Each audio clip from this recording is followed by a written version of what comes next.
My parents skipped my graduation to throw my sister a party.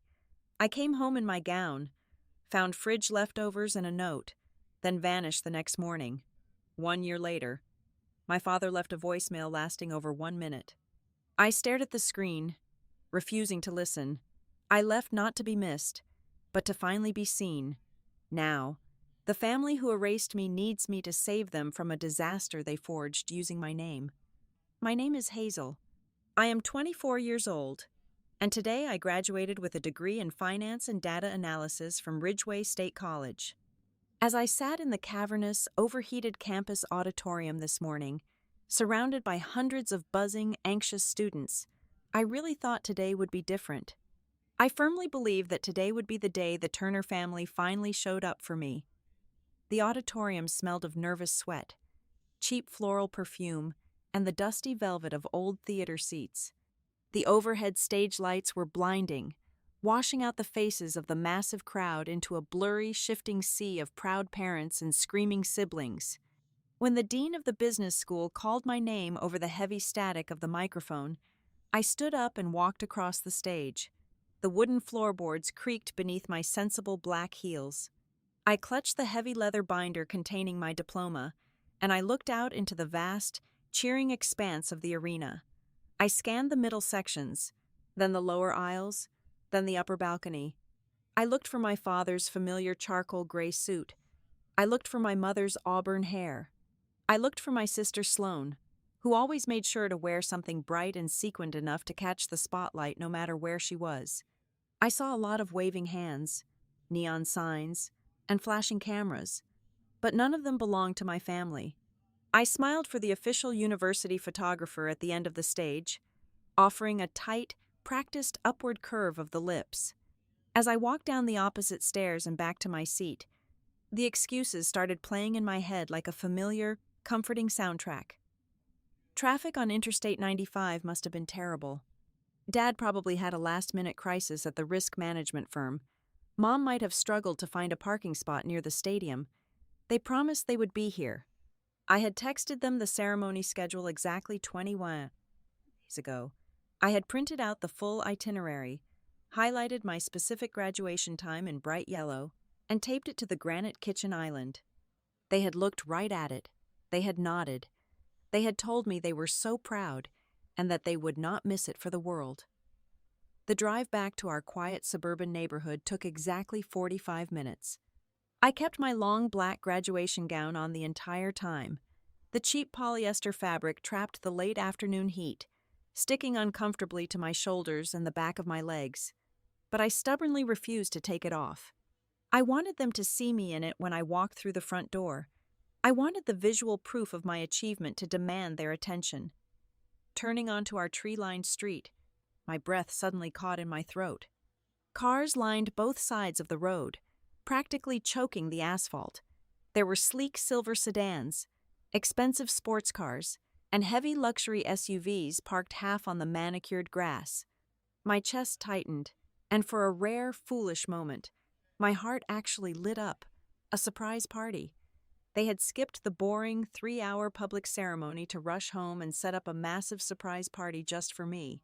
It made perfect sense. It was exactly the kind of grand cinematic gesture my mother loved to orchestrate for the neighborhood to see. I parked 2 blocks away because there was no space in our driveway.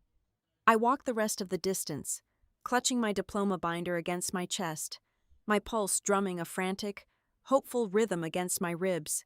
I practically jogged up the concrete walkway.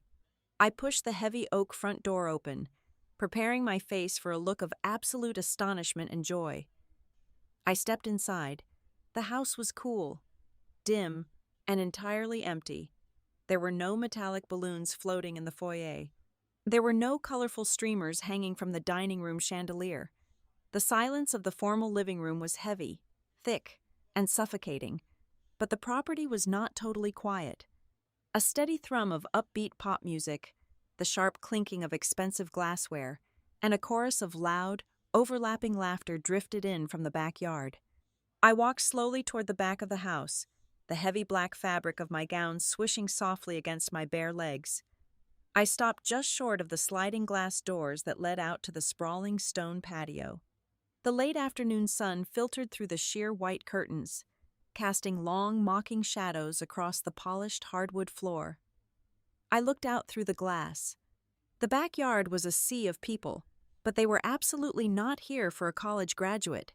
They were dressed in crisp linen suits, pastel silk sundresses, and tailored designer polo shirts. Waiters hired from an expensive local catering company wove through the dense crowd carrying silver trays of champagne flutes and delicate appetizers. Then I saw the banner. It was strung high between the two large oak trees at the edge of the lawn, painted in elegant, shimmering gold letters. Congratulations, Sloane and Grant. My sister, Sloane, stood at the very center of the patio, glowing under the decorative string lights that had already been turned on against the fading daylight. She was laughing loudly, tossing her perfectly styled blonde hair over her shoulder, and holding up her left hand to show off a massive diamond ring that caught the sunlight and fractured it into a dozen blinding pieces. Grant Whitlock, the handsome golden boy of the wealthiest real estate family in the county, stood proudly beside her, looking smug and victorious with his arm wrapped tightly around her waist. My father was standing at the outdoor kitchen, expertly flipping thick steaks on the massive stainless steel grill, holding a craft beer and joking loudly with Grant's father. My mother was circulating among the affluent guests, her smile wide and triumphant, carrying a platter of artisan cheeses and accepting endless waves of congratulations. I stood there for a long time, 5 minutes, maybe 10. I stood in full view of the wide glass door, a silent phantom draped in graduation black. Not a single person turned their head. Not a single pair of eyes drifted toward the dark house. I was completely, utterly invisible. I finally turned away from the glass. The smell of searing meat and expensive floral perfume had seeped through the cracks of the door, mixing nauseatingly with the stale air of the quiet kitchen. I walked over to the massive granite island. The printed graduation schedule I had taped there weeks ago was gone. In its place, pushed carelessly right up against the edge of the ceramic fruit bowl, was a small square of yellow paper. I picked it up. My mother's hurried, looping cursive handwriting stared back at me. Hazel, leftovers in the fridge. Sloane had big news. Congrats on graduation. Mom, I read the ink twice. There was no apology. There was no fabricated excuse about terrible traffic or impossible parking or a sudden crisis at work. Just a simple, devastating statement of priority. Sloane had news. Therefore, Hazel ceased to exist. I walked over to the towering stainless steel refrigerator and pulled the heavy door open.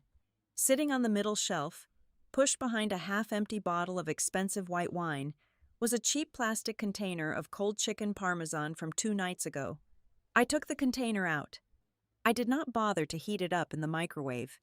I grabbed a metal fork from the silverware drawer, sat down on one of the tall wooden bar stools at the island, and peeled off the plastic lid. The breaded chicken was rubbery. The tomato sauce congealed and ice-cold against my tongue. I chewed slowly, methodically, the dark fabric of my graduation gown draped over the stool, pooling on the floor. Outside, another roar of applause erupted, followed by the high-pitched, musical sound of my sister laughing at some toast being made in her honor. As I swallowed the cold food, I waited for the tears to come. I waited for the familiar burning ache of lifelong rejection to claw its way up my throat. I waited for the bitter anger, the hot, blinding rage that had always simmered just beneath the surface of my skin whenever they pushed me aside, but nothing came. The space in my chest cavity where my heart resided felt entirely hollow, scraped perfectly clean. I did not feel sad. I did not feel angry. I just sat there in the dim, empty kitchen, listening to the loud celebration of a family I did not really belong to, and I felt a heavy metallic click deep inside my chest. It was the distinct, undeniable sensation of a switch being turned off forever. The Turner family always looked flawless on paper, a picture-perfect representation of modern American suburban success. My father, Daniel Turner, worked as a senior compliance director at Crown Peak Risk Solutions. He was a man who spoke in the measured, sterilized vocabulary of liability and asset protection. He wore perfectly ironed gray slacks, played 18 holes of golf every Sunday morning, and treated parenting like a diversified portfolio that only required brief quarterly check-ins. My mother, Marjorie Turner, managed the front desk part-time at Oak Creek Dental Care. She was a woman powered by neighborhood gossip, iced vanilla lattes, and an obsessive need to project an image of absolute domestic bliss. She baked artisanal sourdough bread for charity bake sales and made sure our front lawn was the greenest on the entire block. And then there was Sloane. Sloane was 2 years younger than me, but she consumed the oxygen in every room she entered. She was the textbook definition of a center stage personality. Sloane was highly talkative, effortlessly charming, and fiercely adept at making people feel like they were the most important audience members in her personal theater.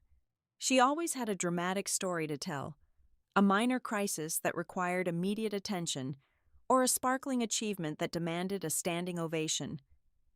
My parents did not just love her, they orbited her. They naturally, almost unconsciously, rotated their entire daily schedules, their financial resources, and their emotional bandwidth to ensure Sloane's spotlight never dimmed. I was not a bad kid. That was exactly my problem. I was never the rebellious teenager who sneaked out of second-story windows, failed algebra, or got caught drinking cheap beer behind the stadium bleachers. I was the quiet one. I studied late into the night, secured consistently high grades, held down a steady campus job, and solved my own problems before they ever reached the kitchen table. I did not scream for help, so my parents assumed I did not need their presence. Over the years, I slowly morphed into a piece of household furniture. I was a sturdy, reliable bookshelf in the hallway. Useful, silent, and completely invisible. The emotional separation did not happen overnight. It was a slow, agonizing death by 1,000 paper cuts. Each individual incident seemed minor on its own, easily brushed away by a casual excuse, but together they formed a suffocating blanket of neglect. I remember the crisp autumn afternoon Sloane received her acceptance letter for a beginner real estate trainee program at a boutique local agency. It was an entry-level shadow position, but my mother immediately ordered 3 dozen custom cupcakes and invited 40 neighbors over for a celebratory outdoor cocktail party.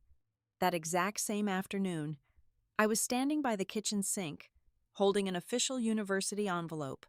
I had just been awarded a highly competitive, partial academic scholarship for my junior year. I waited for a lull in the chaotic party planning and handed the letter to my mother. She did not even take her eyes off the digital catalog of floral arrangements on her tablet. She simply patted my arm and said, "Good for you, Hazel. Now, tell me honestly, do you think Sloane would look better in the blush silk or the ivory satin dress for the toast tonight?" I slid the scholarship letter back into my backpack and went upstairs to study in silence. That was the established rhythm of our household. My achievements were footnotes. Her basic milestones were front-page news. During my final year of high school, I qualified for the state academic decathlon. The competition was held at a convention center located over an hour away. My parents had known about the event for 6 solid weeks. I had written the date on the family calendar in bright red ink. Yet, when that Saturday morning finally arrived, the house was a hurricane of curling irons, makeup palettes, and screaming panic. Sloane had scheduled a highly conceptual senior photo shoot at an abandoned botanical garden, and she was having a complete meltdown over her wardrobe choices. "You are so independent and capable, Hazel," my father had said. Rushing past me in the hallway while carrying a heavy garment bag, he pressed a crisp $20 bill into my palm. "Your sister is an absolute wreck right now. She really needs us there for moral support. Take the city transit. Okay, we will make it up to you at dinner." I stood on the damp sidewalk and waited 30 minutes for the public bus. I rode for an hour and a half, clutching my study materials, surrounded by strangers. My parents drove 45 minutes in the exact opposite direction to watch a freelance photographer tell Sloane to look pensively at a dead fern. They never asked how the competition went. They only talked about the stunning natural lighting in Sloane's photos, the absolute worst cut, the one that severed a major emotional artery, happened just a few months ago. I had endured 5 grueling rounds of technical interviews to land a summer data analysis internship at Northline Metrics Group, a notoriously ruthless and prestigious firm. When the acceptance email finally hit my inbox, my hands were actually shaking. For the first time in years, I wanted to scream with joy. I practically ran down the stairs to the living room to tell them the news. The house was entirely dark. The driveway was empty. My phone buzzed in my pocket. It was a picture in the family group chat from my mother. The image showed my parents and Sloan clinking massive frosted margaritas at an expensive downtown restaurant. The caption read, "Emergency celebration dinner." Grant's sister just asked our beautiful Sloan to be the primary maid of honor, so proud of her. I sat alone in the dark living room, the glow of my laptop screen illuminating my face, and ate a bowl of dry cereal for dinner. Whenever I gathered the courage to voice the crushing weight of this isolation, my parents would instantly execute a flawless defensive maneuver. They were absolute masters of deflecting reality. If I calmly stated that I felt left out, my mother would let out a long, dramatic sigh and shake her head. "Hazel, you are being incredibly sensitive over nothing. You know your sister struggles with her anxiety. She needs our guidance more than you do. You are so strong." If I pushed harder, my father would step in with a hearty, dismissive chuckle. "Come on, kiddo. We do not hate you. You know that. We just know you have got everything perfectly under control. We never have to worry about you. That is a compliment." They effectively weaponized my competence. My ability to survive without them became their permanent excuse to ignore me. There was only one person in my entire life who ever truly looked at me and saw a human being instead of a convenient background prop: my grandmother. Before she passed away during my freshman year, she used to sit with me on the creaky wooden back porch while the rest of the family fawned over Sloan inside the house. She would hold my hand, her skin feeling like warm, fragile paper. "You are a quiet fire, Hazel," she told me one rainy afternoon, her voice raspy and unyielding. "People like your parents do not know what to do with a fire that refuses to burn the house down just to get some attention, but you listen to me carefully. Do not ever confuse your silence with worthlessness. They are the ones lacking vision, not you." I had clung to those words for years. They were a tiny, glowing ember of validation in a house that felt like an emotional freezer. But sitting here right now, staring at this ridiculous piece of yellow paper on the kitchen counter, I realized that the ember had finally burned out. All those accumulated memories, all those canceled dinners, missed milestones, and empty praises rushed over me at once. The plastic container of leftover chicken parmesan was not just a careless mistake made on a busy afternoon. The note was not merely a hurried oversight, it was the grand finale. It was the definitive physical summary of my entire youth in this family. To Daniel and Marjorie Turner, I was not a daughter. I was just leftovers, pushed to the back of the fridge, entirely forgotten while the real family celebrated out in the bright, warm sun. I woke up at 5 o'clock the next morning. The sun had not yet breached the horizon, leaving my bedroom bathed in a cold, flat gray light. The house was profoundly still, save for the faint, rhythmic sound of my father snoring through the walls of the master suite down the hall. They were sleeping deeply, exhausted from the triumph of their grand social performance the night before. I stood up and walked over to my window, peering down at the backyard. The patio was a graveyard of discarded luxury. Half-empty champagne flutes sat abandoned on the stone retaining wall. Linen napkins were crumpled across the pristine lawn. It looked exactly like what it was: the aftermath of a party I was never meant to attend. I pulled a single, dark canvas duffel bag from the back of my closet. I did not intend to pack up my entire life. Most of the objects in this room did not actually belong to me anyway. They belonged to the phantom daughter my parents occasionally pretended to have. I left the expensive pastel sweaters my mother bought me for family holiday cards. I left the decorative throw pillows. I moved with deliberate efficiency. I packed my heavy silver laptop and its charging cable. I gathered a manila folder containing my birth certificate, my social security card, and my sealed university transcripts. I took 3 worn paperback books on economic theory. Finally, I wrapped the small, silver-framed photograph of my grandmother in a soft cotton shirt and tucked it safely into the center of the bag. That was it. My entire meaningful existence fit into one piece of carry-on luggage. Before zipping the bag closed, I reached into the front pocket of my dark graduation gown, which I had tossed over the desk chair the previous evening. My fingers brushed against the small square of yellow paper. I pulled it out. The kitchen note. I stared at my mother's looping handwriting for a long moment. With a sharp, sudden motion, I ripped the paper straight down the middle. Then, I stopped. I looked at the jagged tear dividing the yellow square. Ripping it felt like a theatrical gesture, a cliché act of emotional release that I did not actually need. I opened my desk drawer, took out a dispenser of clear tape, and meticulously realigned the 2 torn edges. I taped the note back together, perfectly sealing the fracture. I opened my thick, black leather journal and pressed the yellow paper flat against the inside cover. I did not keep it to cry over later. I kept it as undeniable, physical evidence. I knew that in a few months, or perhaps a few years, my mind might try to soften the memory. I might start to convince myself that things were not really that bad, that I was simply being overly dramatic. That piece of taped paper would be my anchor to reality. It was an insurance policy against my own future gaslighting. I slipped the journal into my bag. Beneath it sat a crisp, white manila envelope that I had kept hidden under my mattress for exactly 21 days.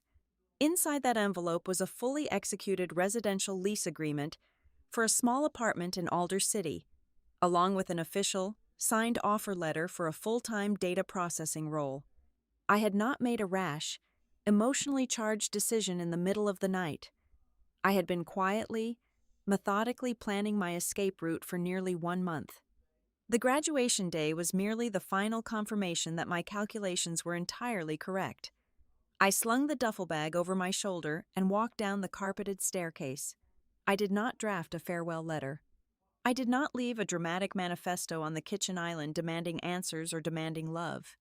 If my 4 years of intense academic dedication culminated in a hastily scribbled sticky note directing me to a plastic container of cold pasta, then my permanent departure required absolutely no explanation at all.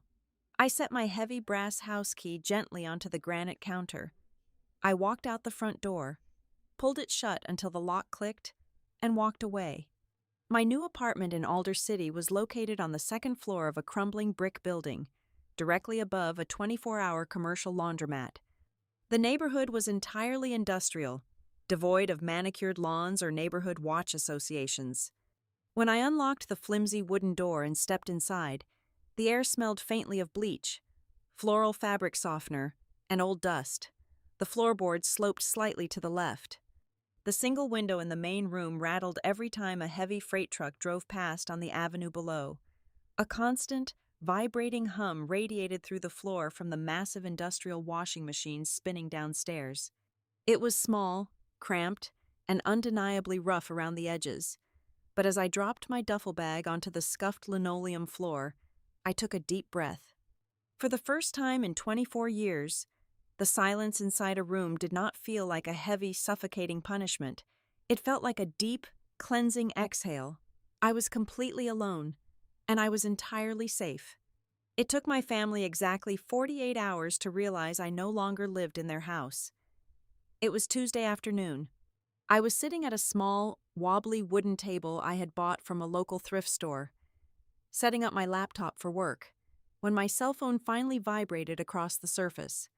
The screen lit up with a text message notification from my mother.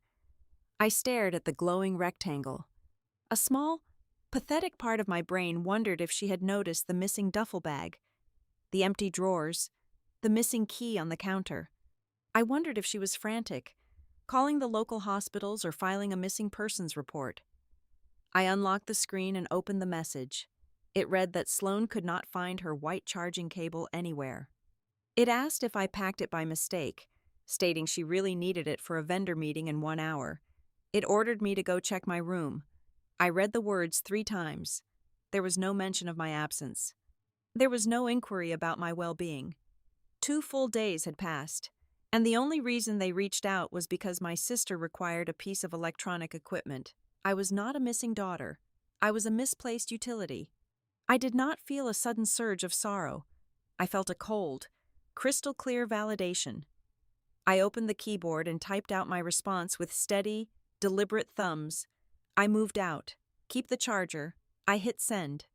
I immediately pressed the side button and powered the device down completely. The screen faded to a glossy black mirror. I left the phone off for the rest of the evening. When I finally powered it back on the next morning before my commute, the screen immediately flooded with a rapid succession of notifications. There were 6 missed calls from my mother, 3 missed calls from my father, a cluster of unread text messages from Sloan, and a row of new voicemails. I tapped the voicemail icon and watched the automated transcriptions populate on the screen. The preview text painted a chaotic, predictable picture. The first message from my mother started with sheer annoyance, accusing me of playing a ridiculous, childish prank. The second message from my father carried a tone of stern reprimand, demanding I stop this foolishness and call them back immediately so they could understand why I was acting out. The final message from my mother shifted into a highly manufactured, breathless panic, a performance of profound maternal worry clearly designed to make me feel overwhelmingly guilty. My thumb hovered over the play button for a brief second. I could listen to their voices.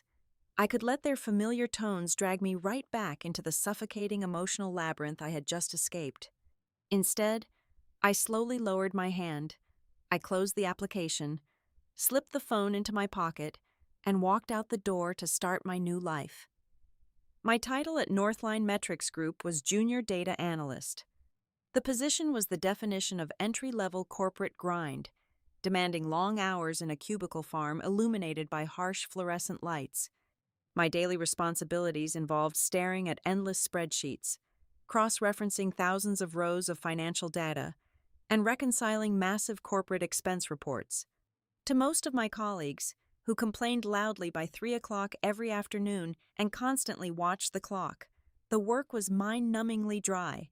To me, it was an absolute sanctuary. Numbers possessed a beautiful, inherent integrity. They did not play emotional games. They did not demand a standing ovation. And they did not play favorites. They simply added up, or they revealed a flaw. I kept my head down, wore heavy noise-canceling headphones, and processed my assigned data cues at twice the required speed. I spoke only when necessary, preferring the rhythm of my keyboard over the idle gossip at the office coffee machine. My direct manager was Rhea Caldwell.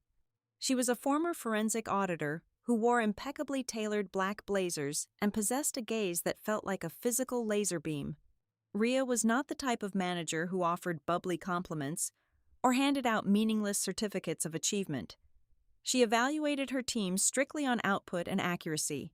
During my 3rd week on the floor, I flagged a minor structural anomaly in a massive client ledger. It was a discrepancy of barely $400 buried deeply within a $50 million quarterly projection. Most analysts would have dismissed it as a negligible rounding error. I spent 2 extra hours tracing the origin of the discrepancy, highlighting the cascading mathematical effect it would have over a 10-year period if left uncorrected. Rhea called me into her glass-walled office later that afternoon. She did not smile. She did not pat me on the back. She simply slid a notoriously difficult, heavily redacted offshore account file across her polished wooden desk. "You have an eye for the spaces between the numbers," Rhea said, her voice flat and professional. "If you see something strange in this file, do not guess. Prove it." That single moment was a profound revelation. For the first time in my entire 24 years of existence, I was being evaluated and elevated entirely because of my quiet competence, not my ability to make a scene. I was not being ignored because I was silent. I was being trusted because I was accurate. The feeling was completely alien to me, yet it was instantly intoxicating. I threw myself into the new files, finding deep satisfaction in unraveling complex financial knots. Outside the walls of the office, I began the meticulous process of assembling a life that actually belonged to me. I stopped treating my existence in the small apartment above the laundromat like a temporary waiting room. I started waking up at 5:30 every morning to run along the industrial riverfront. I let the biting morning wind sting my lungs and clear the residual fog from my head, pushing my legs until my muscles burned with a vital, living energy. I taught myself how to cook proper, nourishing meals.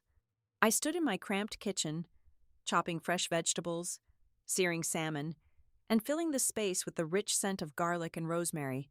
I was actively banishing the concept of cold, forgotten meals forever. When my first significant bonus check cleared, I did not hoard every single penny out of a scarcity mindset. I went to a local warehouse and purchased a solid oak bed frame. Assembling it took me 3 frustrating hours with a cheap metal wrench, but sleeping elevated off the sloping linoleum floor that night felt like a monumental, personal victory. A few weeks later, I bought a heavy vintage brass desk lamp with a warm amber bulb to replace the harsh overhead lighting. I was planting roots. I was claiming physical space in the world and declaring that I deserved nice things simply because I existed. I met June Halpern during my morning routine at an independent coffee roaster 2 blocks down the street from the Northline building. June was a freelance product designer who wore dark turtlenecks, possessed an exceptionally dry sense of humor, and observed the world with a sharp, analytical eye. We started sharing a high-top table by the window simply because the cafe was perpetually crowded. June was not the type of person to pry into personal histories, but she asked incredibly precise questions that cut straight through superficial small talk. One rainy Tuesday, after I received an automated email reminding me of an upcoming major holiday, my expression must have darkened visibly. June looked up from her digital sketching tablet, her stylus pausing mid-stroke, and raised one eyebrow.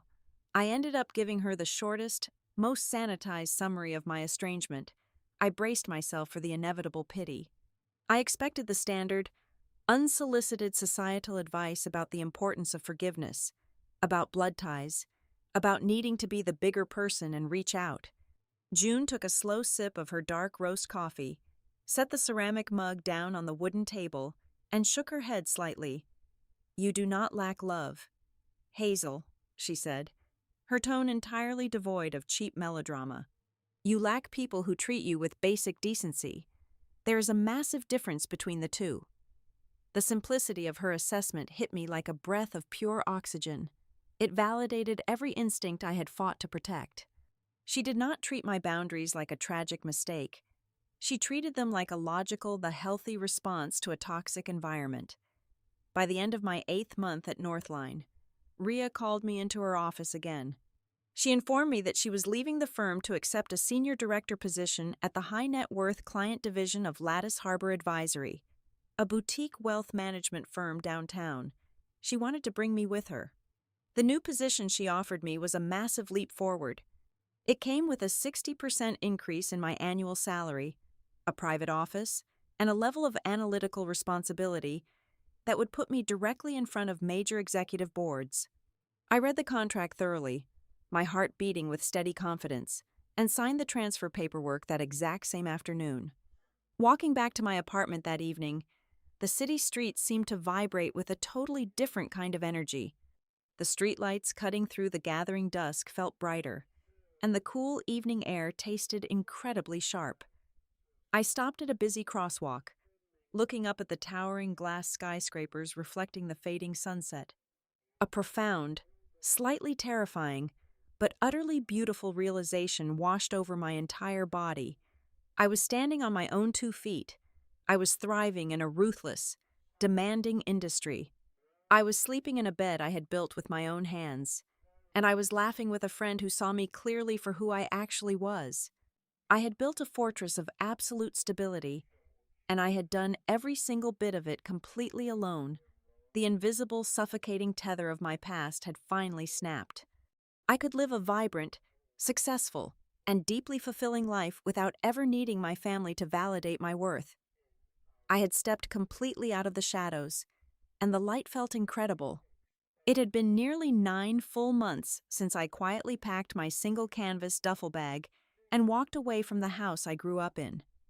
The bitter winter had finally broken, surrendering to a damp, unpredictable spring. I was settling into a demanding but deeply rewarding rhythm at Lattice Harbor Advisory. The high-stakes environment of wealth management required absolute precision, and my brain thrived on the complex architecture of trust funds, corporate tax shields, and intricate risk assessment models. I had just finished a brutal 10-hour shift, my eyes aching from staring at dual monitors, and I was walking the final 2 blocks from the subway station back to my small apartment above the laundromat. A massive, gleaming white luxury SUV was parked illegally in the loading zone right in front of my building door. It was an aggressive, ostentatious vehicle that screamed for attention in a neighborhood entirely composed of faded brick and rusted fire escapes. Before I could pull my keys from my coat pocket, the driver's side door swung open. My mother stepped out onto the cracked sidewalk. She was draped in a tailored beige wool coat, a vibrant silk scarf tied perfectly at her throat. She looked completely out of place, like a misplaced actress from a wealthy soap opera dropped directly into a gritty urban documentary. She did not offer a tentative wave or a cautious smile.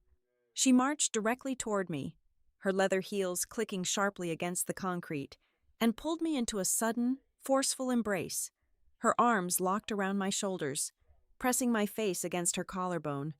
She smelled fiercely of her signature expensive floral perfume and fresh peppermint. It was a suffocating, deeply performative hug, the exact kind of dramatic gesture designed to show the world how much she deeply loved her daughter. The only problem was that the street was entirely empty. There was no audience to witness her maternal sacrifice when she finally pushed me back, keeping her perfectly manicured hands clamped tightly around my upper arms. Her eyes rapidly scanned my face. She did not ask if I was healthy. She did not ask if I was happy. She completely ignored the 9 months of absolute crushing silence that existed between us.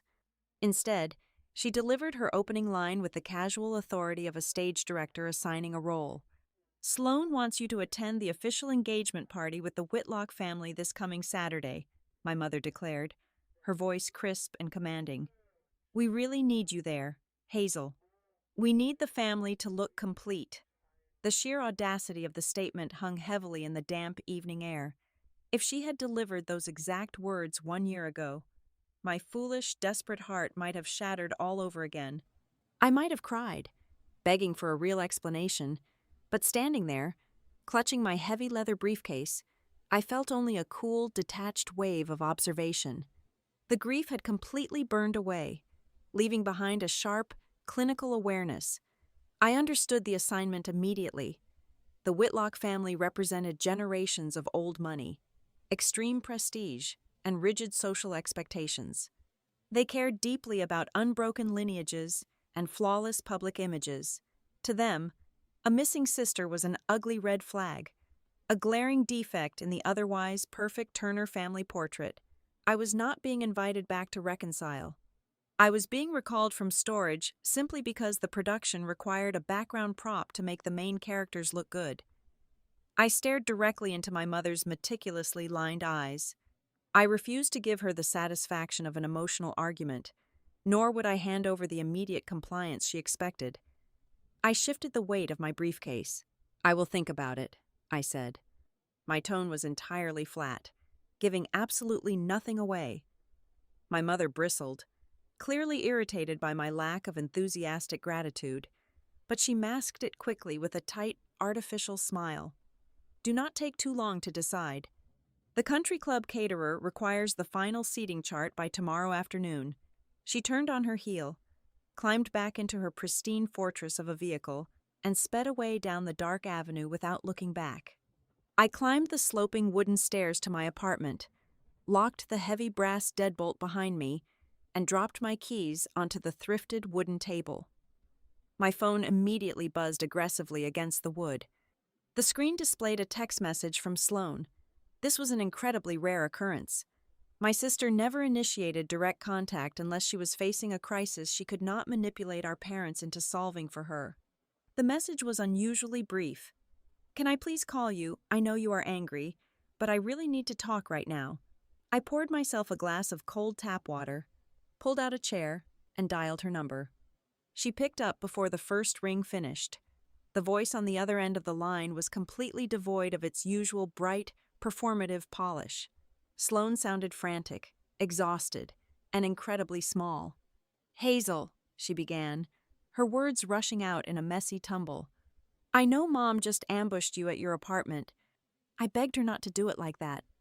She told me you needed the family picture to look perfect for the Whitlocks," I replied, keeping my voice steady and measured. Sloane let out a hollow, bitter laugh that sounded entirely foreign to her character. "That is not the real reason," she whispered, her voice dropping drastically, as if she feared someone in the hallway of our old house might hear her. "Everything is completely falling apart over here. Dad lost his job at the risk management firm nearly 4 weeks ago. They completely let him go. He is entirely unemployed, and they are desperately trying to hide it from everyone at the club. He has not even told Grant or his parents." I sat back in my chair, the glass of water suddenly feeling freezing cold against my palm. Daniel Turner, the man who built his entire personality around corporate superiority and unshakable financial stability, had been quietly fired. A brief, involuntary pang of sympathy flared in my chest for the immense stress they must be under, but my professional, analytical training ruthlessly crushed it. The Turner family never confessed their failures out of a desire for honesty. They only revealed their disasters when they were actively hunting for someone to clean up the resulting wreckage. "Why are you telling me this right now?" "Sloane," I asked, cutting straight to the core of the issue. There was a long, agonizing pause on the phone. I could hear her ragged breathing, the sound of a woman buckling under the massive weight of maintaining a lie. "Because," she finally confessed, her voice shaking violently, "Mom does not just want you standing in the background at the party. She told me she needs you to mingle specifically with Grant's father. She wants you to tell the entire Whitlock family that you work in high-level wealth management now, and that you are personally helping us organize and restructure some complex family paperwork." The trap snapped violently shut in my mind. The entire picture came into agonizingly sharp focus. This was not a misguided attempt at family reunification. This was a calculated, desperate financial maneuver. They intended to weaponize my newly acquired professional credentials. They wanted to parade my title from Lattice Harbor Advisory in front of their extremely wealthy future in-laws, using my hard-earned reputation as a credible shield to mask their own impending bankruptcy. They were preparing to drag me down into an unspoken financial catastrophe, using me as the ultimate guarantor of their fabricated success. I did not yell. I did not curse at her. I simply told Sloane I had to go to sleep, and I ended the call. The silence of my apartment felt totally different now. It felt highly charged, heavy with unseen threats. I needed to distract my racing mind, so I opened my laptop and mechanically logged into a secondary, junk email account I had not checked in many months. It was an old college address, heavily flooded with promotional spam, but it was still technically linked to my parents' physical home address. I began mindlessly deleting massive blocks of unread marketing emails. Suddenly, my finger froze on the trackpad. Sitting halfway down the first page of the chaotic inbox was an automated message from a sender clearly identified as Meridian Horizon Bank. It was a financial institution I had never done business with in my entire life. I stared intently at the bold, dark text. The subject line was not a promotional offer for a new credit card. It was a formal, terrifying declaration that read, "Hazel Turner, urgent notification regarding delinquency review." The subject line of that email sat on my screen like a live wire. I did not panic, and I did not immediately pick up my phone to demand answers from my mother. The intense, high-stakes training I had absorbed at Lattice Harbor Advisory kicked in, instantly overriding any residual daughterly instinct. In wealth management, when a red flag appears, you do not yell, you pull the data. You follow the paper trail until it corners the truth. I opened a new tab on my browser and logged directly into a primary credit monitoring bureau. I bypassed the colorful, user-friendly summary dashboards and requested the raw, comprehensive credit report. I paid the premium fee to generate it instantly. The document compiled on my screen, line after line of financial history. My eyes scanned past my single, perfectly managed credit card and my pristine, fully paid student loan accounts. Then, I hit the derogatory marks section. There it was, buried under a mountain of active accounts. It was a massive home equity line of credit, secured against the suburban house my parents owned. It had been opened exactly 22 months ago. Under the primary borrower details, my father's name sat comfortably, but right beneath it, listed as a secondary contact and cosigner, was my full legal name. I stared at the screen, my breathing perfectly even. I had never signed a single piece of paper for this institution. I had never verbally agreed to act as a guarantor for any family debt. I had never received a single monthly statement, a tax document, or a warning notice because the designated mailing address on the file was the house I had walked away from. My parents had intercepted every piece of mail for nearly 2 years. I did not let the betrayal break me. I immediately transitioned into a forensic investigator. I took high-resolution screenshots of every single data point on the credit report. I categorized them into a newly created, encrypted folder on my hard drive. The next morning, precisely at 8 o'clock, I called the Meridian Horizon Bank verification line. I did not use the tone of an emotional victim. I used the sharp, authoritative cadence of a financial professional. I provided my social security number, verified my identity, and formally requested the complete, unredacted loan origination file be sent to my secure portal.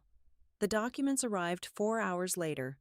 It was a dense PDF file, 48 pages of legal jargon, amortization schedules, and disclosure agreements. I poured myself a cup of black coffee and began dissecting it page by page.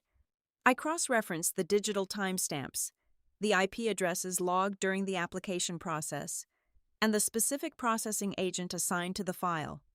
To an untrained eye, or a lazy underwriter rushing to meet a monthly quota, the application looked entirely legitimate. The signatures were placed correctly. The formatting was flawless. But looking closer, the cracks began to show. The digital signature attached to my name was executed from a device I did not own. Logged on a Tuesday afternoon when my own corporate time cards proved I was physically sitting in a secure meeting room at Northline Metrics Group across the city. Then, I scrolled down to page 32. My stomach turned to solid ice. It was a supplemental document titled Family Support and Income Contribution Declaration. Attached to it was a heavily doctored summary of my earnings. My parents had taken the modest stipend I earned during my college internship, artificially inflated the numbers by nearly 75%, and officially declared it as guaranteed household revenue to help them qualify for a much larger credit limit. They had packaged my academic hustle, my sleepless nights, and my sheer competence, turning my identity into a phantom asset to secure a loan I knew absolutely nothing about. It was not just an oversight. It was not a desperate, last-minute mistake. It was premeditated identity theft.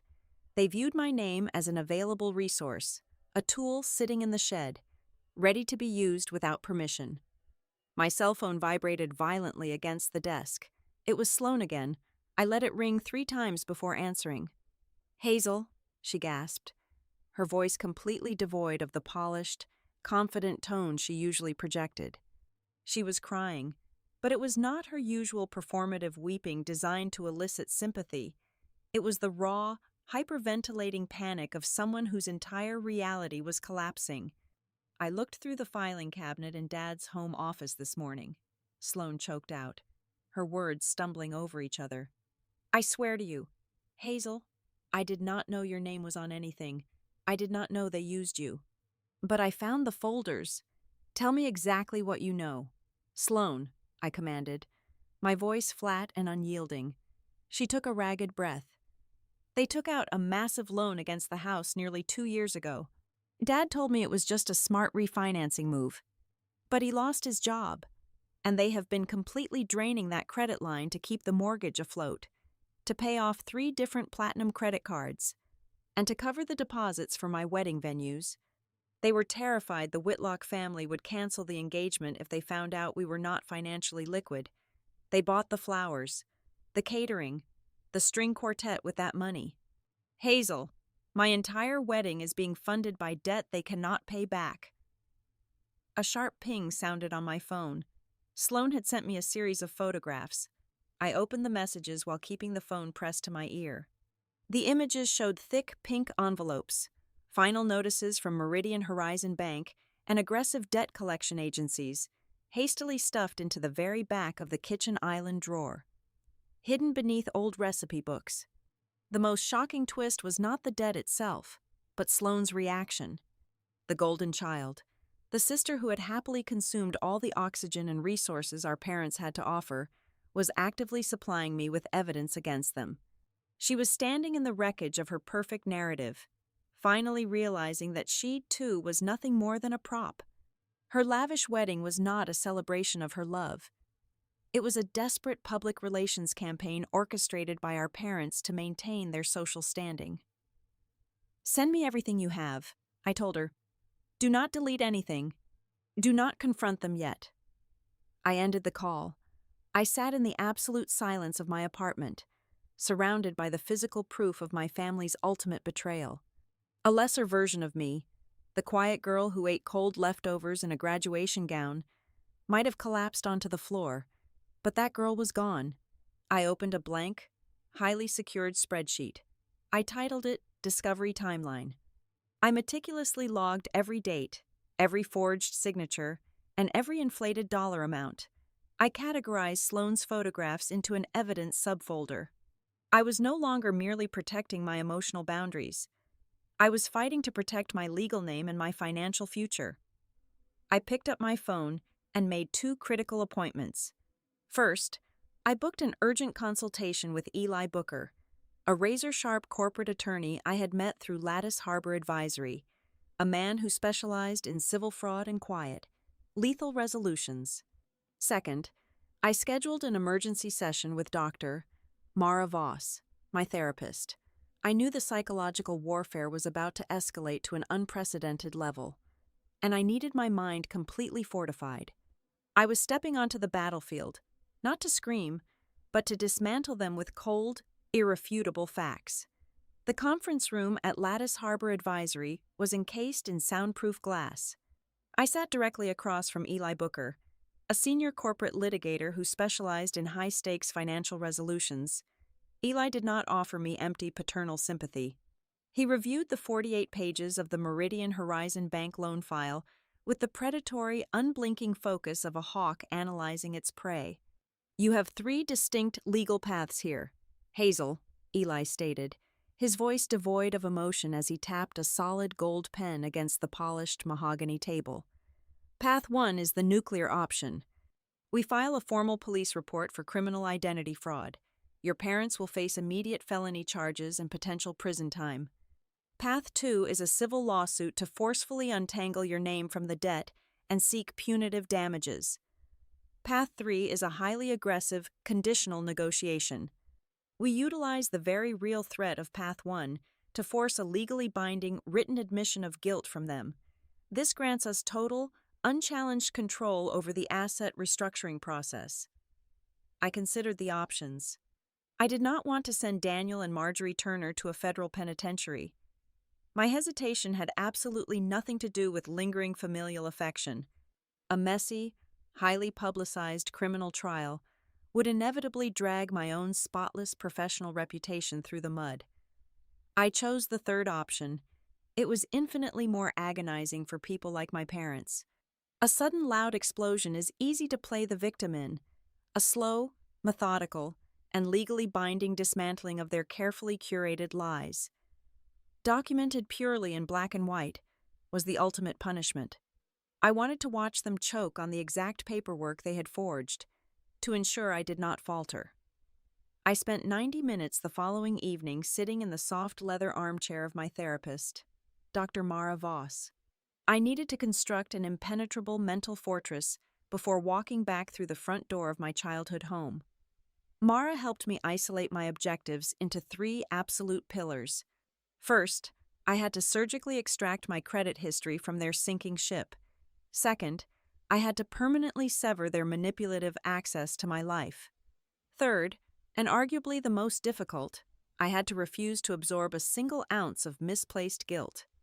They will inevitably try to cash in the biological lottery ticket, Mara warned me gently, leaning forward in her chair. They will bring up the exorbitant cost of your childhood, the food they provided, the roof over your head, and the sacrifices of parenthood.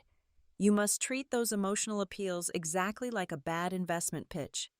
Acknowledge them, firmly decline, and immediately pivot back to the documents. Armed with Eli's ironclad legal framework and Mara's psychological armor, I sat at my apartment table and drafted a rigid, 4-point ultimatum. I would not step foot inside their house without a clear, devastating agenda. Condition 1 dictated that my parents must hand over the completely unredacted, original loan file, including every single piece of past due correspondence they had hidden. Condition 2 required their physical signatures on a legally sworn affidavit, confessing to utilizing my identity and inflating my income without my expressed written consent. Condition 3 granted Eli Booker irrevocable power of attorney to communicate directly with Meridian Horizon Bank on my behalf. Finally, Condition 4 established the absolute financial boundary. If, by some miracle, I chose to assist in restructuring their toxic debt to save the property, not a single cent would ever touch their hands. Every single transaction, every debt settlement, would flow strictly through a blind escrow account. I knew exactly how my mother operated. If I handed them liquid cash, it would instantly be diverted to pay for Sloane's expensive wedding florist rather than the mortgage. I printed the demands on heavy, watermarked paper. I also mentally finalized my terms of engagement.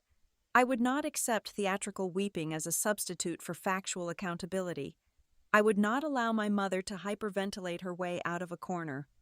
If they attempted to derail the conversation into a tearful monologue, I would simply stand up, pack my briefcase, and walk out the door to file the police report. I was reviewing the printed documents when June Halpern knocked on my door. She brought 2 cups of dark roast coffee and her usual quiet, observant energy. She took one look at the towering stacks of legal paper and the tense set of my jaw, instantly understanding the magnitude of the impending confrontation. "You are walking back into the lion's den," June stated flatly, taking a slow sip of her coffee. "You absolutely should not go alone. They will try to rewrite the conversation the second you leave the room. You need a neutral observer." I nodded slowly. I did not need June to hold my hand or fight my battles for me.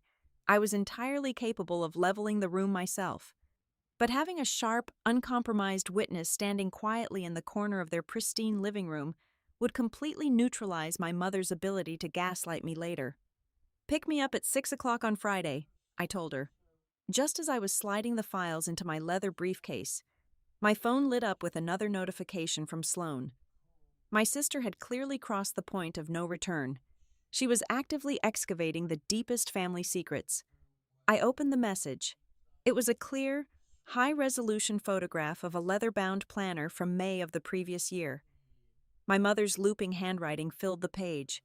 I zoomed in on the date of my college graduation.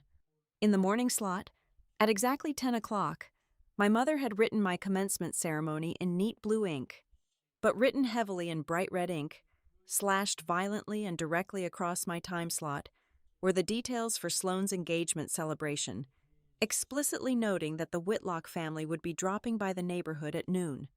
The air rushed out of my lungs. For an entire year, I had rationalized that leftover chicken meal as an act of profound, thoughtless negligence. I had convinced myself that they had simply gotten swept up in the chaotic excitement of Sloane's news and genuinely lost track of the time. But the red ink proved the horrifying truth. It was never an accident. My mother had looked at the exact hour of my graduation, weighed it against the social convenience of hosting the wealthy in-laws, and actively, consciously chose to overwrite my existence. I was not forgotten. I was intentionally demoted. That single photograph fundamentally altered the chemical composition of my anger. The lingering traces of a wounded daughter evaporated instantly, replaced entirely by the cold, calculating precision of a forensic auditor who had just uncovered the ultimate fraud. The emotional stakes skyrocketed. They did not just steal my financial identity to fund their lifestyle. They had systematically tried to erase my human value to serve their own social ambitions. I did not call Sloan back. I did not draft a long, furious paragraph detailing my new discovery. I opened the message thread with my mother. Her previous text, demanding my attendance at the upcoming country club engagement party to complete their family illusion, sat waiting for a response. I kept my thumbs perfectly steady. I crafted a single, freezing reply that left absolutely zero room for misinterpretation or negotiation. I typed the words slowly. I will come home to talk. Not for the party. Do not invite anyone else. June drove me in her reliable, compact car. The evening air was thick with humidity as we pulled into the driveway just after 6 o'clock. The surrounding neighborhood retained its polished, wealthy facade, but my childhood home did not. The manicured perfection I remembered was entirely gone. The pristine white paint on the front porch pillars was peeling in long, brittle strips, revealing gray, rotting wood underneath. The expensive rose bushes my mother used to obsess over were overgrown, tangled with invasive weeds. A large crack spiderwebbed across the concrete walkway. It was a perfect, undeniable physical manifestation of their current reality. It was a desperate facade, attempting to cover a structure that was slowly, inevitably collapsing from the inside out. June walked close beside me, projecting a calm, grounding energy. I did not knock. I used the heavy brass key I had kept and pushed the front door open. The foyer smelled of stale, trapped air and an overwhelming amount of artificial lavender room deodorizer, a clear attempt to mask the scent of long-term neglect. My mother rushed out of the kitchen, her heels clicking frantically against the hardwood floor. She was wearing a stiff floral silk blouse and holding a polished silver tray loaded with delicate porcelain coffee cups and a plate of expensive pastries. "Sweetheart, you made it," Marjorie began, her voice artificially high and strained, as if she were greeting a distant acquaintance at a charity gala. "And June, how incredibly lovely of you to join us. Please, both of you, come sit down in the living room. Let us just relax and catch up." I did not step toward the velvet sofa. June remained standing right by the archway, her arms crossed firmly over her chest, observing the scene with absolute silence. She was the perfect witness. "I am not here to drink coffee," I stated smoothly, my voice cutting through the manufactured warmth. "I am here to discuss the Meridian Horizon bank file, the massive home equity line of credit, and the forged signatures attached to my Social Security number." The silver tray rattled violently as my mother set it down too hard on the glass coffee table, nearly spilling the dark liquid. My father emerged from his dark home office at the end of the hall. He was not wearing his usual sharply tailored corporate suit. He wore a wrinkled golf polo shirt and faded khaki trousers. He looked noticeably older, his shoulders slumped, his entire posture deflated. "Now, hold on just a minute, kiddo," Daniel said, immediately attempting to utilize his best authoritative corporate manager voice to regain control of the room. There is absolutely no need to use dramatic words like forgery. It was a simple, temporary administrative formality. Families help each other navigate tight financial spots. I fully intended to sit down with you and explain the entire debt structure once the market stabilized and my employment situation improved. I did not let him finish his prepared speech. I unlatched the metal clasps of my heavy leather briefcase. I pulled out the thick, bound stack of printed bank documents and dropped it squarely onto the exact center of the glass table. The heavy thud echoed loudly in the painfully quiet room. "This is not an administrative formality," I corrected him, my tone completely devoid of anger or heat. It was the tone of an auditor presenting undeniable facts. I leaned forward and pointed to the third page. "This is a secured account opened exactly 22 months ago. This is a signature I never physically wrote. And this," I flipped the thick pages to the supplementary declaration form, Is my modest college internship stipend intentionally inflated by 75% to fraudulently meet the bank's strict debt-to-income ratio requirements? You did not borrow my credit rating. You actively stole my financial identity.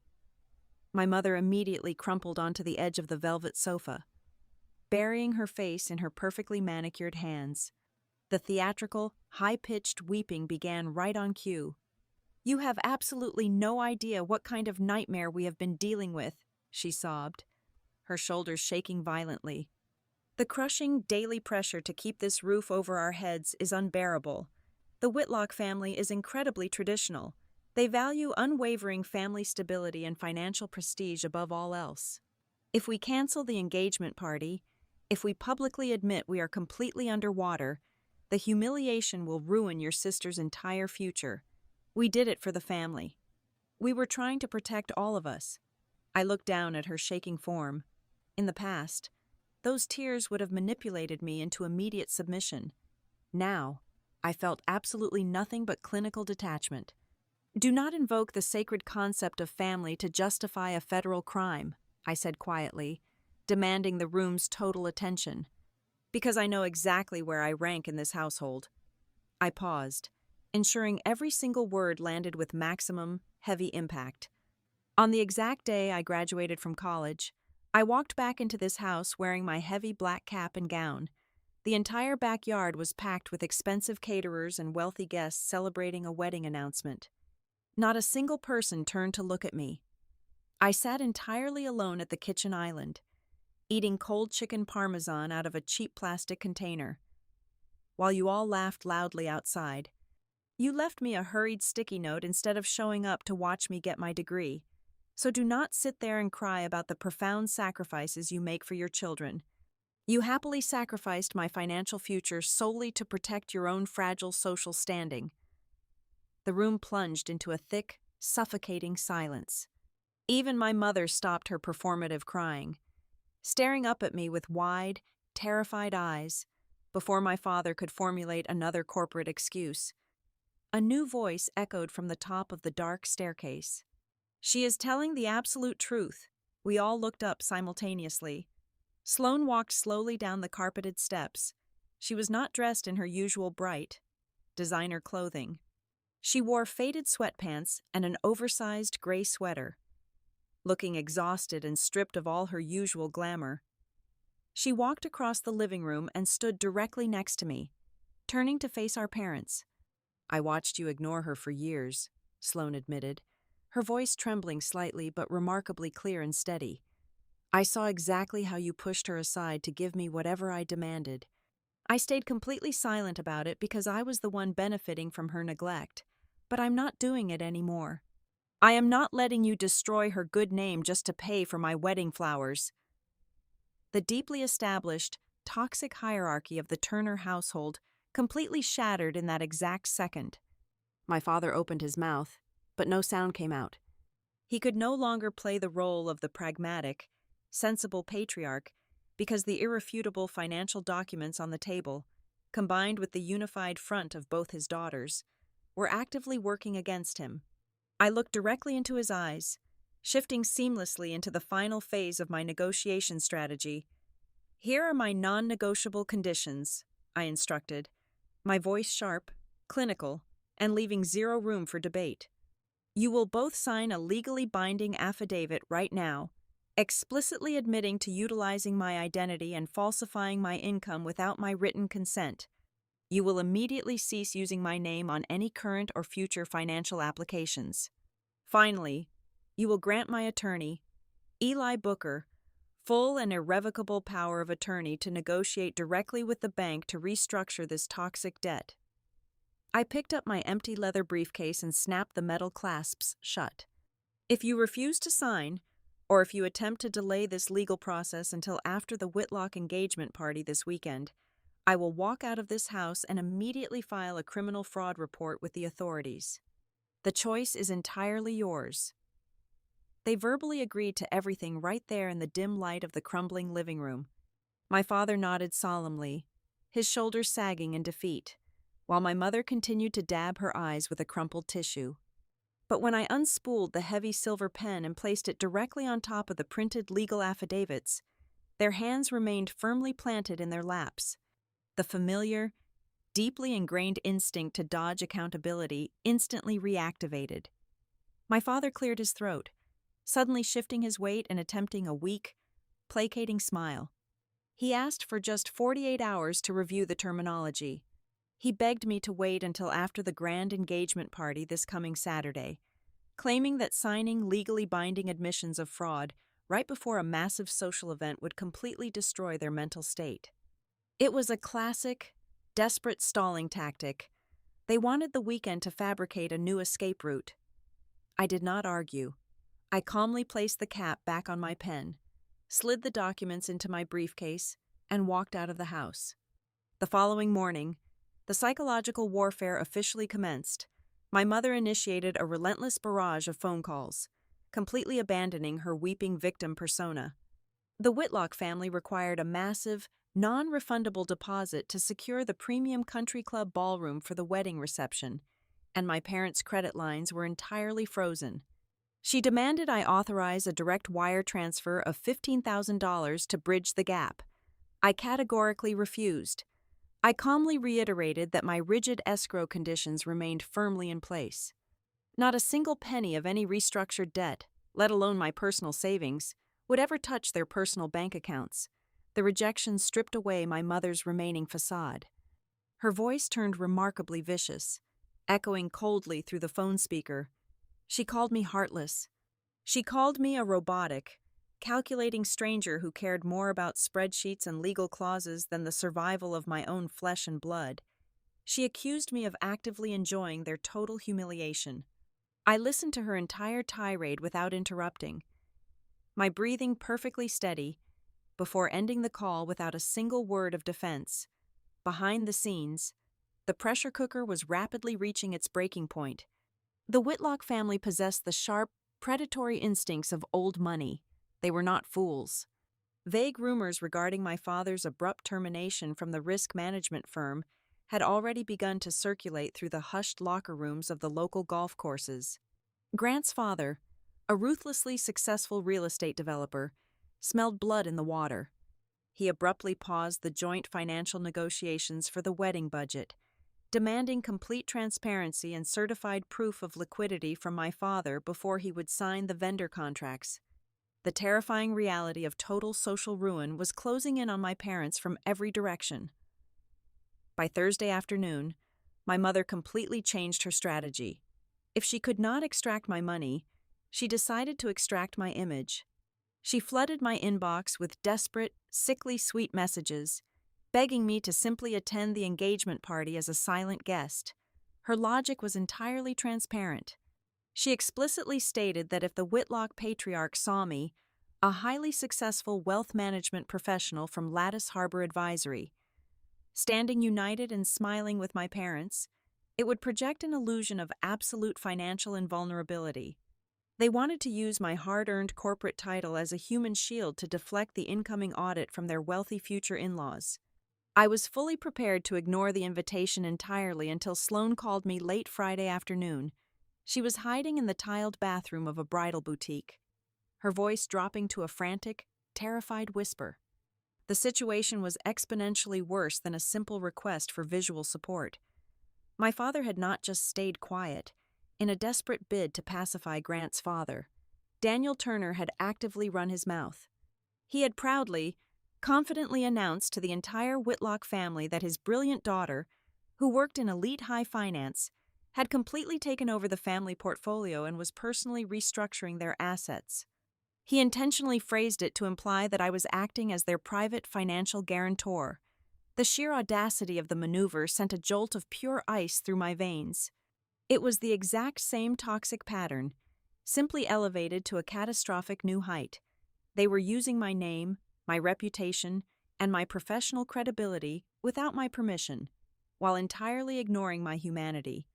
If I stayed away from the party, I was the bitter, estranged daughter abandoning her family. If I attended and stayed silent, society would view me as the active underwriter of their crumbling empire. If their house went into foreclosure and the wedding checks bounced, My professional reputation within the financial sector would be implicitly tied to their massive default. They had backed me into a corner using peer pressure and social expectations as their weapons. Sloane delivered the final, sickening twist. "They are going to announce it publicly," she warned, her breath catching in her throat. "Dad has a formal toast prepared for tomorrow night. He's going to raise his glass in front of 200 wealthy guests and formally thank you for returning home to financially secure the family. They know you hate causing public scenes. They are betting everything on the assumption that you will just smile and nod rather than humiliate them in front of the entire country club. They thought they had trapped me. They assumed my lifelong habit of enduring their disrespect in silence would override my survival instincts. They were catastrophically wrong. I did not retreat, and I did not panic. I immediately dialed Eli Booker. I instructed him to finalize the absolute surrender documents, incorporating the strictest, most punitive clauses legally permissible. I contacted my representative at Meridian Horizon Bank and authorized the preparation of the official fraud claim packet. I was not going to hide in my apartment while they gambled my career away on a banquet hall stage. I was going to walk straight into their carefully constructed theater and burn the entire stage to the ground. I sent one final, highly secured email to my father's inbox. I informed him that Eli Booker and I would be holding the final, printed affidavits. I established a merciless deadline. If those documents were not signed in ink by the time the engagement party concluded, the criminal fraud packet would be electronically submitted to the federal authorities at exactly 8 o'clock the following morning. Saturday evening arrived with heavy, suffocating humidity. I stood in front of the mirror in my small apartment, sliding my arms into a sharply tailored, dark navy blazer. I looked exactly like the corporate executioner they had forced me to become. As I reached for my car keys, my phone suddenly vibrated against the wooden dresser. The screen lit up, displaying a new voicemail notification from my father. I tapped the screen and put the audio on speaker. I expected a lengthy corporate rationalization, or perhaps a furious, screaming threat demanding I stand down. Instead, the recording was incredibly brief. His voice sounded hollow, completely stripped of its usual arrogant polish. Echoing in the quiet room, he only said one sentence: "If you do this tonight, our family will have no way back." I drove to the Oakwood Valley Country Club at exactly 7 o'clock in the evening. The air conditioning inside the massive, crystal chandeliered ballroom was freezing, a sharp contrast to the humid summer night outside. June walked steadily beside me, her presence a silent, unbreakable anchor. Eli Booker remained parked in his sleek black sedan near the valet stand, holding the finalized legal packets, waiting for my text message. The room was drowning in opulent wealth. Waiters in crisp white tuxedos carried silver trays of expensive caviar and imported champagne. A string quartet played softly in the corner. My parents were in the center of the room, executing their roles with terrifying perfection. Marjorie wore a sparkling sapphire gown, laughing brightly. Daniel was gripping a glass of scotch, clapping wealthy men on the shoulder. When my mother spotted me near the entrance, her eyes flashed with predatory triumph. She immediately rushed over, attempting to hook her arm through mine to drag me toward the elevated stage where Sloane and Grant were standing. I planted my feet firmly on the carpet, refusing to move. Before my mother could hiss a command, the string quartet stopped. My father tapped a silver spoon against his crystal glass. The room of 200 affluent guests fell entirely silent. "Thank you all for being here to celebrate Sloane and Grant," Daniel boomed into the microphone, exuding absolute corporate confidence. "Family is everything. We have weathered some recent, minor misunderstandings, but I am incredibly proud to say that we are stronger than ever. In fact, my eldest daughter, Hazel, a brilliant wealth management executive, has graciously returned home. She is currently applying her immense financial expertise to personally manage and secure our family's entire asset portfolio." A polite wave of applause rippled through the crowd. Grant's father, the imposing real estate magnate, nodded in stern approval. It was the ultimate social trap. I did not wait for the applause to die down. I did not shrink back toward the exit. I walked directly toward the center of the ballroom, my voice cutting through the polite clapping with the sharp, resonant clarity of breaking glass. "That is entirely false," I stated loudly. The applause died instantly. 200 pairs of eyes snapped toward me. I looked directly at Grant's father, then at my own. "I am not acting as a financial guarantor for the Turner family. I have never signed any loan agreements. I have never authorized the use of my name, my personal income, or my professional credentials to secure any debt for this household." The silence that followed was absolute and suffocating. The color completely drained from my father's face. The Whitlock patriarch's expression hardened into a mask of pure, humiliated fury. He immediately stepped forward, gesturing sharply toward a set of heavy mahogany double doors leading to a private member lounge. "We are taking this conversation into the other room right now." "Mr. Whitlock demanded. I followed them inside. My parents, Sloan, Grant, and his parents filed into the private lounge. I pulled my phone from my blazer pocket and sent a single text message to Eli. 2 minutes later, my attorney walked through the doors, placing the thick stack of legal affidavits directly onto the polished mahogany conference table. I turned to my father, who was sweating profusely through his expensive suit. "You gambled that I would be too embarrassed to tell the truth in public. You lost?" I tapped the legal documents. "These are the final terms. You will sign the admission of identity theft right now. You will surrender all debt restructuring to my escrow account. And I am adding one final condition. You will immediately liquidate the lakefront vacation property you have been hiding to maintain your wealthy facade. The proceeds will go directly to the bank. If these are not signed before I walk out of this room, Eli submits the felony fraud packet to the authorities at exactly 8 o'clock tomorrow morning." My mother let out a strangled gasp, ready to launch into her rehearsed, tearful defense. But before she could speak, Sloan stepped forward. She looked at our parents with an expression of total, devastating clarity. Sloan reached for her left hand and slowly slid the massive diamond engagement ring off her finger. She placed it gently onto the mahogany table next to the legal documents. Grant stared at her in absolute shock. "The engagement is indefinitely postponed," Sloan announced, her voice echoing in the tense room. "I am not marrying into this family, or any family, while my own is living entirely on fabricated wealth and my sister's stolen identity. I will not build my future on a federal crime." That was the killing blow. The Whitlocks immediately walked out of the room in disgusted silence, taking the ring with them. The grand social illusion my parents had sacrificed my name to protect was officially dead, trapped between his shattered public pride and the very real threat of a prison sentence. Daniel Turner picked up the pen. His hand shook violently as he signed his name on every single line. He slid the packet toward my mother. Marjorie stared at the paper for a long time. For the first time in my entire life, she did not offer a single excuse. She did not deflect blame. She looked up at me, her eyes completely defeated. "I treated you as a backup plan," she whispered softly. "I was wrong." She signed the paper. I did not offer them a tearful hug. I did not deliver a grand speech about forgiveness or healing. I simply handed the executed documents to Eli, turned around, and walked out of the country club with June. I had not won by inflicting arbitrary pain. I had won by forcing them to finally absorb the exact consequences of their own actions.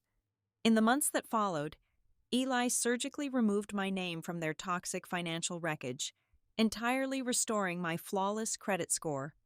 My parents were forced to sell their precious vacation land and downsize their entire lives to avoid bankruptcy. They eventually entered intensive family therapy. They were not miraculously cured of their toxic traits, but the impenetrable wall of denial had been permanently broken. Sloan actually canceled the extravagant floral orders and the catering. She got a real, entry-level job at a local property management firm, insisting on paying her own rent. We are slowly, cautiously, rebuilding our relationship from absolute zero, without our parents acting as the manipulative mediators. As for me, I kept the torn and taped yellow kitchen note pressed securely inside my leather journal. It remains a physical proof of the past, but it no longer dictates my worth.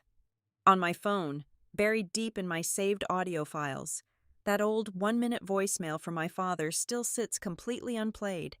I have no intention of ever listening to it. If anyone in the Turner family wants to say something to Hazel Turner now, they cannot hide behind an answering machine or a sticky note.